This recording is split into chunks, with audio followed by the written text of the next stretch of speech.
Hello class 12 chapter 5 file handling में आज हम देखेंगे राइटिंग ऑन टू फाइल में कैसे राइट करना है। तो फाइल में राइट करने के लिए यहाँ पे दो फंक्शंस का यूज़ किया जाता है, राइट और राइट लाइन्स। जैसे हम बात करें राइट की, तो राइट जो है ये स्ट्रिंग फॉर्म में आपकी फाइल में राइट करता है। ठीक उसी तरीके से राइट लाइन्स जो है वो लिस्ट फॉर्म में स्टोर करता है। ठीक है, तो सबसे पहले हम देखेंगे राइट फंक्शन। अब राइट फंक्शन में यूज़ करने के लिए अब देखिए, जब हम राइट फंक्शन यूज़ करते हैं ऑब्वियसली आपकी जो फाइल है वो राइटिंग मोड में ओपन होती है। तो राइटिंग मोड में ओपन करने के लिए हम यहाँ पे दो मोड का यूज़ करते हैं। कौन से एक तो W और एक अपेंड मोड, ये दो मोड का यूज़ करते हैं। अब आपको पता है राइटिंग W मोड में ओपन करना और अपेंड मोड में ओपन करने का क्या मतलब होता है कि W मोड में अगर हम किसी फाइल को ओपन करते हैं वो फाइल क्रिएट होती है और उसमें कंटेंट लिखे जाते हैं। अपेंड मोड में भी वही चीज़ है कि फाइल क्रिएट भी होती है, अगर है ऑलरेडी एग्जिस्ट तो उसमें कंटेंट ऐड होते हैं और पुराने कंटेंट भी आपको मिलते हैं। लेकिन राइट मोड में क्या होता है कि अगर फाइल ऑलरेडी एग्जिस्ट है और उसमें कंटेंट भी है तो ये उसी फाइल में कंटेंट ओवरराइट करता है। मीन्स लास्ट टाइम का जो आपका डेटा था उस फाइल के अंदर वो लॉस्ट हो जाता है। लेकिन अपेंड मोड में आपका जो पहले डेटा था वो भी मिलेगा और अभी जो आप ऐड कर रहे हो वो भी आपको मिलेगा। मैं इसको एग्जांपल के थ्रू बताती हूँ। जैसे हमने एक फाइल ऑब्जेक्ट लिया, फाइल 1 इक्वल टू ओपन और एक फाइल हम क्रिएट कर रहे हैं टेस्ट डॉट txt और इसको हमने किया राइट मोड में ओपन, W मोड में ओपन। अभी फाइल आपकी क्रिएट हो गई राइटिंग मोड के लिए। अभी हम करेंगे, यहाँ पे हम लिख रहे हैं कि W dot file 1 dot right और राइट यहाँ पे आपको कंटेंट है this is my file, content हमने दिया फाइल। ठीक है, अब इस स्टेटमेंट से क्या हो रहा है, आपकी एक फाइल क्रिएट होगी किस नाम से टेस्ट डॉट txt नाम से एक फाइल। इस स्टेटमेंट से क्या हो रहा है, ये कंटेंट जो है डबल कोट के अंदर जो स्ट्रिंग आपने दी है वो लिखी जा रही है कहाँ पर, फाइल के अंदर। ये आपकी फाइल है, यहाँ पे लिखा जा रहा है दिस इज माय फाइल, ये आपका कंटेंट है। ठीक है, अब हम इसी फाइल दोबारा से हम फिर से ओपन करते हैं। ये प्रोग्राम आपका है, अब इसी फाइल को दोबारा से हम राइट मोड में ही ओपन करते हैं टेस्ट डॉट txt को, और राइट मोड में ओपन करने के बाद में हम यहाँ पे लिख रहे हैं इंडिया इज माय कंट्री।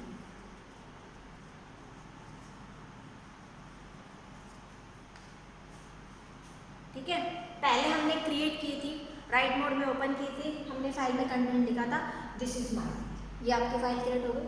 अब इसी फाइल को दोबारा से राइट मोड में ओपन कर रहे हैं और नया कंटेंट हम डाल रहे हैं इंडिया इज माय कंट्री। अब क्या होगा, ये जो ओल्ड कंटेंट था दिस इज माय फाइल, अब ये इरेज हो जाएगा और यहाँ पे आ जाएगा इंडिया इज माय कंट्री। तो कंसेप्ट आपके समझ में आया होगा कि W मोड में ओपन करने से क्या होता है कि ओल्ड कंटेंट जो है वो उस पर ओवरराइट, नए कंटेंट से ओवरराइटिंग हो जाती है। लेकिन अगर हम बात करें कि यहाँ पे इसी फाइल को हमने अपेंड मोड में ओपन किया, अपेंड मोड में ओपन करने के बाद में हमने लिखा एक फाइल बनाई और अपेंड मोड में ओपन करने के बाद में नेक्स्ट कंटेंट लिखा इंडिया इज माय कंट्री। अब क्योंकि ये फाइल हमने क्रिएट की थी, पहले इसमें क्या कंटेंट था आपका, this is my file content था। पहली बार जब आपने फाइल क्रिएट की थी दिस इज माय फाइल, बराबर। अब आप क्या राइट कर रहे हो, इंडिया इज माय कंट्री, यहाँ पे लिख जाएगा फिर से इंडिया इज माय कंट्री। तो ये अपेंड और राइटिंग का आपको डिफरेंस समझ में आया। राइटिंग में क्या हुआ था, ओल्ड कंटेंट ओल्ड कंटेंट पे ओवरराइटिंग हुई, लेकिन अपेंड मोड यूज किया तो ओल्ड कंटेंट के बाद में नया कंटेंट उसमें ऐड हुआ है। तो ये राइट फंक्शन आपका वर्किंग समझ में आया होगा। इसके अलावा राइट फंक्शन को हम कैसे वर्क करा सकते हैं, जैसे कोई एक वेरिएबल में भी, जैसे हमने लिया name, if you want to store a name so you can write like input enter name, okay, and file1 dot write name. अब ये फाइल अपेंड मोड में ओपन हुई, नेम एक्सेप्ट होगा यूजर से, उस नेम नाम के वेरिएबल में स्टोर होगा और ये नेम नाम के वेरिएबल में जो वैल्यू है वो फाइल में राइट की जाएगी। ठीक है, तो आउटपुट आपका क्या है, जो भी आपने नाम डाला हो, चाहे आपने एबीसी नाम डाला हो तो यहाँ पे एबीसी आ जाएगा। इसी के बाद में आपके लूप में भी प्रोग्राम है, इसको लूप के अंदर लिया है, लूप के अंदर लिया है, उसमें फाइल आपने एक्सेप्ट किए, जैसे ये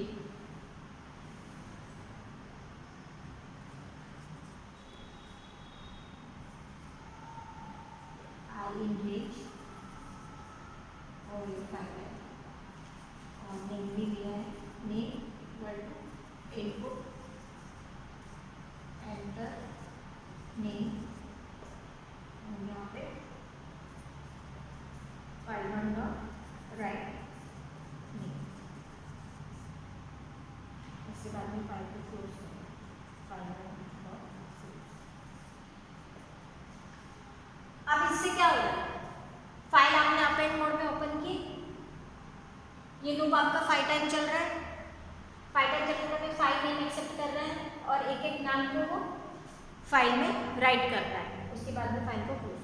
ठीक है, अब ये जो नाम है आप देखेंगे, मतलब जो भी अपने नाम दिए होंगे, इसमें जो भी नाम दिए होंगे वो कंटिन्यूशन में आएंगे, जैसे अमित, अमन,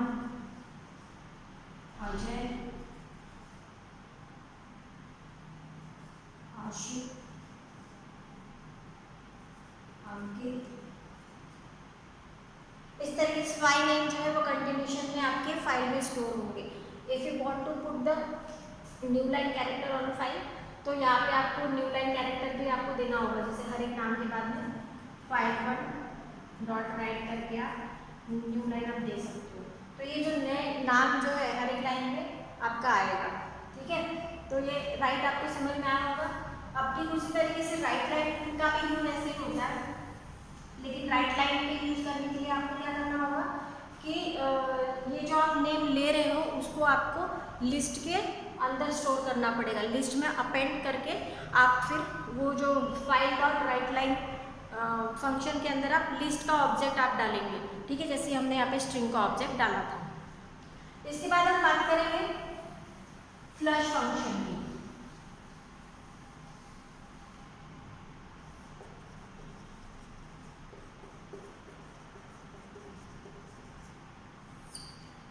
फ्लश फंक्शन क्या होता है? फ्लश फंक्शन का यूज क्या है कि जब आप कोई फाइल में कंटेंट डाल रहे हो, फाइल में राइट कर रहे हो, तो ये क्या करता है, जब तक कि आप फाइल क्लोज नहीं करते तब तक ये कंटेंट को बफर में रखता है, बफर मेमोरी में रखता है, ताकि जब फाइल क्लोज हो जाए तब पूरा का पूरा कंटेंट उठा के वो फाइल में राइट कर दे, वो एक तरीके से सेव हो जाएगा। ठीक है, लेकिन हमें अगर फोर्सफुली उस कंटेंट को बफर से उठा के फाइल में डालना है तब हम ये फ्लश फंक्शन का यूज करते हैं।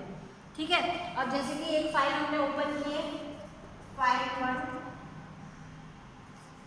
ओपन, और यहाँ पे हम लिख रहे हैं कोई भी फाइल s.txt और राइट मोड में ओपन किया इसको।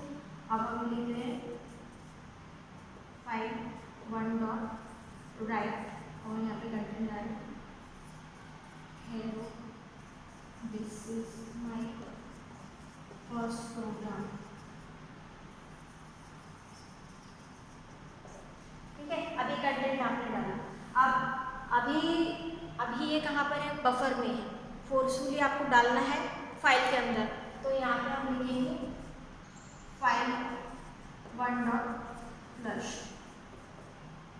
इस स्टेटमेंट से file1 डॉट फ्लश स्टेटमेंट से ये जो कंटेंट है hello this is my first program, ये कंटेंट उठा के फाइल में वो फोर्सफुली पुश करेगा, फोर्सफुली डाल देगा फाइल के अंदर। उसके बाद में और हम कोई कंटेंट दे रहे हैं, जैसे file1 डॉट राइट, यहाँ पे दिया end of program, end of program, और फिर हमने कर दिया file1 डॉट क्लोज। अभी क्लोज तो ऑटोमेटिकली फाइल में राइट कर ही देगा, लेकिन इस स्टेटमेंट को हमको फोर्सफुली डालना था, इसलिए हमने किसका यूज़ किया, फ्लश फंक्शन का यूज़ किया। तो कंसेप्ट आपके समझ में आया होगा कि फ्लश फंक्शन का यूज़ क्या है। जब बफर में से डेटा फोर्सफुली फाइल में डालना होता है, that time we use the flush function. उसके बाद हम देखेंगे कि significance of a file pointer.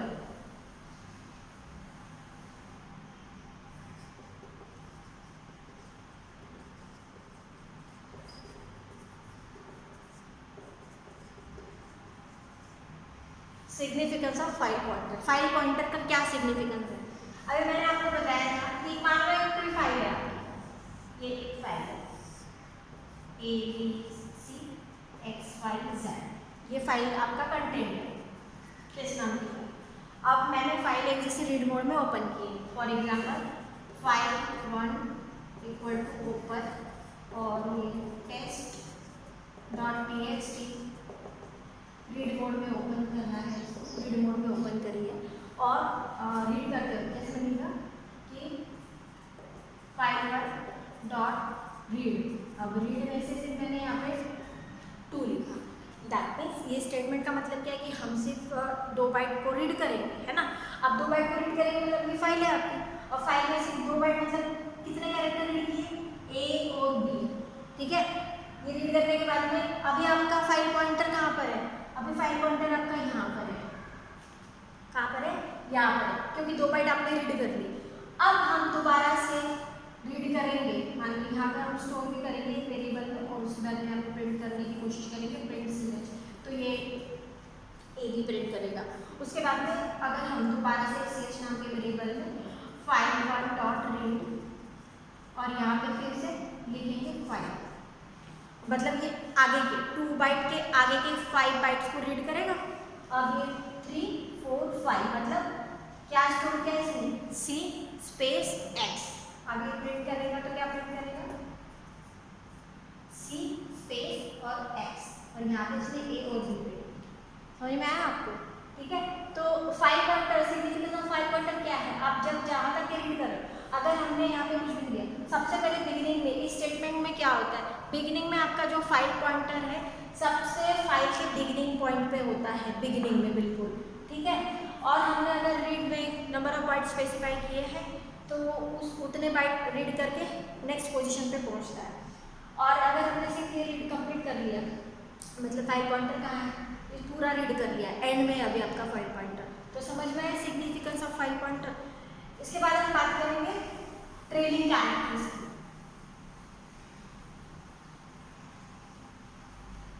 मतलब अगर कोई एक्स्ट्रा स्पेसेस जैसे कि न्यू लाइन है, टैब है, इन कैरेक्टर को हमको रिमूव करना है लेफ्ट साइड से, राइट साइड से, तो हमने 3 फंक्शंस लास्ट ईयर भी पढ़े थे, एस्ट्रिप पढ़ा था एक, स्ट्रिप और एक एल स्ट्रिप और एक आर स्ट्रिप, है ना, आर स्ट्रिप। अब एस्ट्रिप का क्या मीनिंग है, दोनों साइड से, लेफ्ट और right, from the both side the given character will be remove, है ना, दोनों साइड से, लेफ्ट और राइट साइड से दोनों कैरेक्टर ये रिमूव करेगा।